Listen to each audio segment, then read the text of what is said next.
Today we're going to look at 5 depreciated sleeper cars you can buy, cutting the budget in half every single time. That's 80k down to 5k. Let's get straight into it.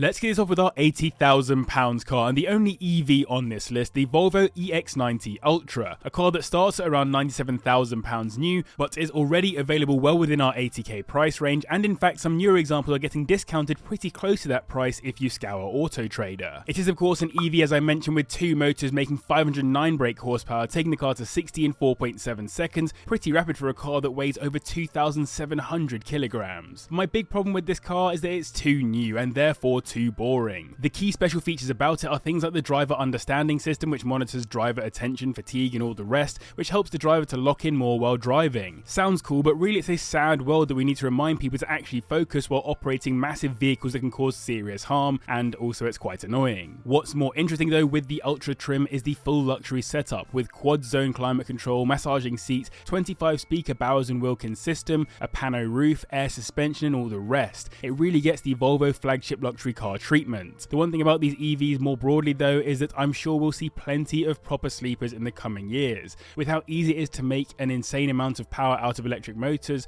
almost any car could be ludicrously fast, and the EX90 is living proof of that despite its size. These are listed anywhere from around £70,000, and for 80k we'll be looking at a low mileage 2025 model. One thing I will say though is that these will surely depreciate a shed load more, so now wouldn't be the ideal time to buy one in my opinion. Of course, as an EV it doesn't have a bunch of moving parts to go wrong. Instead, I could see owners complaining about software glitches with the infotainment and headlights, as well as the phone as key feature failing. Some owners have also spoken about poor build quality on the interior, with misaligned speakers, sticking seats in the third row and squeaky front seats. Let's cut that budget in half now down to 40k and look at the Peugeot 508 PSE, otherwise known as the Peugeot Sport Engineered, the return of an important badge in the history of French performance cars, attached to a car that reminded us how cool Peugeot can be when they want to. These come with a 1.6 litre turbocharged inline-4 engine, and they're a hybrid with 2 electric motors, so in total they put out 350 brake horsepower, taking them to 60 in 5 seconds, which is quick, but it still means it's the second slowest car to 60 on this list. It also means that on release they became Peugeot's most powerful production road car to date, and it wasn't just the power they benefited from. They got cool features like the wider track front and rear for handling, combined with Pilot Sport tyres, bigger brakes front and rear, and performance suspension too. All that combined to make a car that could keep up with an M2 around the Nürburgring while also being rarer and significantly more practical, especially with that massive boot in estate spec. Aesthetically, it's also a good looking car, just with a few minor aerodynamic touches that help it to look a bit more performance oriented, and the little marks of PSE badging around the car that remind those in the know that it's a bit of a force to be reckoned with. Add on a super nice looking interior and this is a lovely car for the money. These start at around £34,000, and for our 40k limit you'll get yourself a 2024 model that's done around 4,000 miles. This car actually has a really decent reliability record, with owners not really reporting any common catastrophic issues. The main complaint I could find from owners and reviewers was the lag between flooring it and the car responding, which isn't turbo lag, it's just all the different complex parts of this car working together and slowly coming to the conclusion that you should move forwards. Now let's drop the budget by half again down to 20k and talk about the Lexus IS F, a car that was built to compete with cars like the E90 M3, W204 C63 AMG and Audi RS4. Compared to those cars though, it was a little bit underrated and very much flies under the radar as the second quickest car on the list, despite being third cheapest. That's thanks to a massive 5 litre V8 block that makes 417 brake horsepower, getting it to 60 in 4.6 seconds, and it's rear wheel drive too, so it ticks a lot of boxes as a naturally aspirated rear wheel drive super saloon. It was never a high volume car compared to its competitors,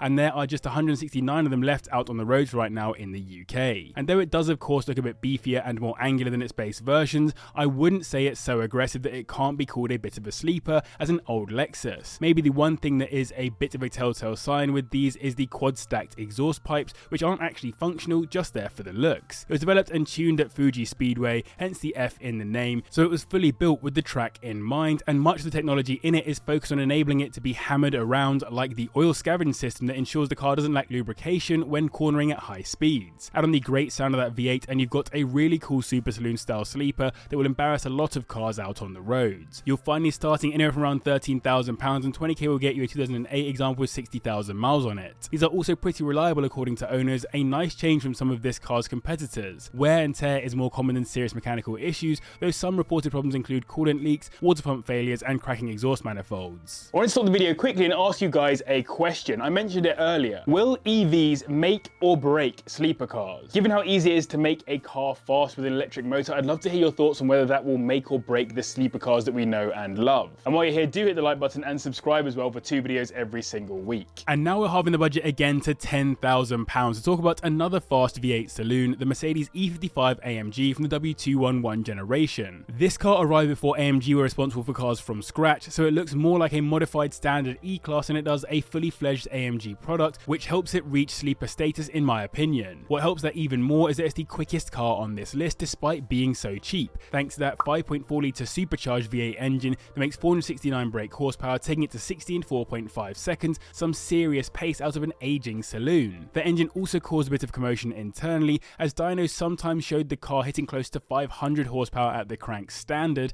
and the engines gave massive space for performance, given owners have shown a smaller pulley, an intake and a tune will get the car to over 600 brake horsepower with stock internals. It was limited to 155 miles per hour, but with that limiter removed, people were able to hit almost 200 miles per hour in them, which is mental. Jeremy Clarkson named it the most discreet way to hit 200 miles per hour, and it was actually the fastest production saloon in the world on release for obvious reasons. It was also tested against cars like the Ferrari 360 Modena and the Lamborghini Murcielago, and it smoked the Modena to 60 while smoking the Mercy from 50 to 70 miles per hour. Absolutely mental. The only thing that might take away from its sleeper status is how many people know it as a sleeper. I mentioned Clarkson, but there are also stories of the Autobahns in the mid-2000s, where E55s would embarrass Porsche 911s, blasting past them with 4 occupants and luggage. $6,000 is the lowest you'll find these listed for, and $10,000 is enough for a high mileage 2003 model. Sadly, this came during a period where Mercedes had been criticised for cutting back on quality, so one of this car's biggest failures is rust, which appears in all sorts of places both above and below the car. The brake control unit is also known to cause issues, and the intercooler pump for the supercharger can go too.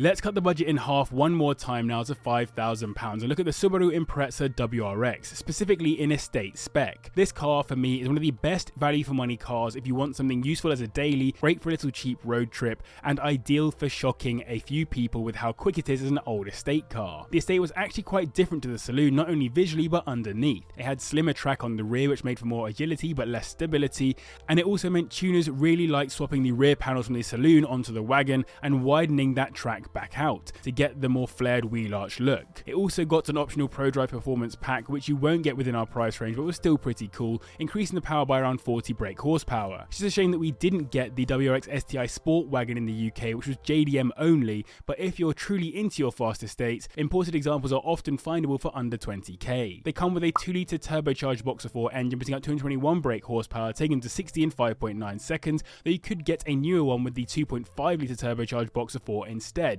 which I wouldn't recommend, but I'll touch on that a bit later. If you want one, you need to spend around £4,000. For a grand more than that, you'll be looking at a 2006 example that's done around 95,000 miles. If you go for the 2 litre rather than the 2.5, you'll be in a better spot, as that 2.5 was known for ringland failure, head gasket failure, and all sorts of other catastrophic problems. The 2 litre instead was known for oil leaks, faulty oxygen sensors, carbon buildup, and some less common turbo issues. Rust is also known in some instances, though not as bad as cars like the MX-5 for example. If you enjoyed this video, you would love my review of a sub 20k sleeper, so click on screen to watch that next. Thanks to the patrons, and thank you guys as well for watching. I'll see you in the next one.